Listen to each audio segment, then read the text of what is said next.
Odogwu nwoke Ugo gara ịnyụ anyụ wee zọrọ azọrọ. O were ụkwụ wee zọwa akwa nwunye ya yiri na-amaghị ama. Ebe ọ sịrị nwunye ya gaa kpakwee nri ka ya kpukwee ya bụ akwa, maka na ihe na-agụ nwaanyị na-agụkwa onye tụbara ya ime.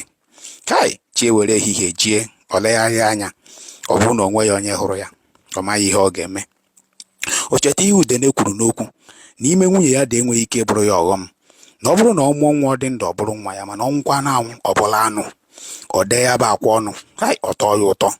O wee mịa ya chọọ, mịchachaa ya, ọ maghịzi ihe ọzọ ọ na-eme. Hai, egwu baa ya ahụ, kedu ihe nwaanyị a ga-eme ma ọ bata?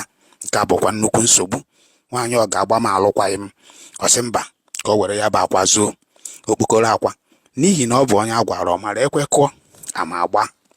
Mgbe o zochara ya, o wee baa ka a ga-asị na o nweghị ihe mere, na mechie ahụ wee na-eche nwunye ya oge nwunye ya ga-alata ebe o jere ịkpa nri.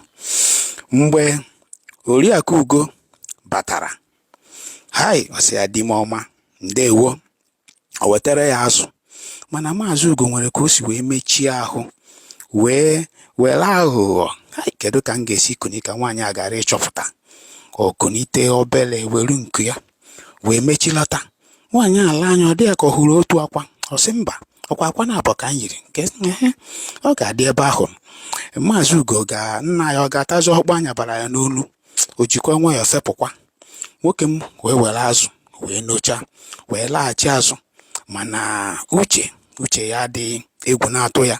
Ihe butere nsogbu a bụ na Maazị Ugo jere gewe ndị enyi ya ntị mgbe a sịrị ya, kedụzi nke ọ bụ naanị nwunye gị na-ekpu akwa gị nwa na-akpagharị? Ị makwa na o nwere ka ọ dị onye lụọ nwaanyị ya gbado ya n'ezinụlọ ya, ege na ndị mmadụ ntọ ya na-ebute nsogbu. Anyị ga-amazi ihe ga-eme ma ọ bụrụ na Oriakụ Ugo chọpụta ihe merenụ.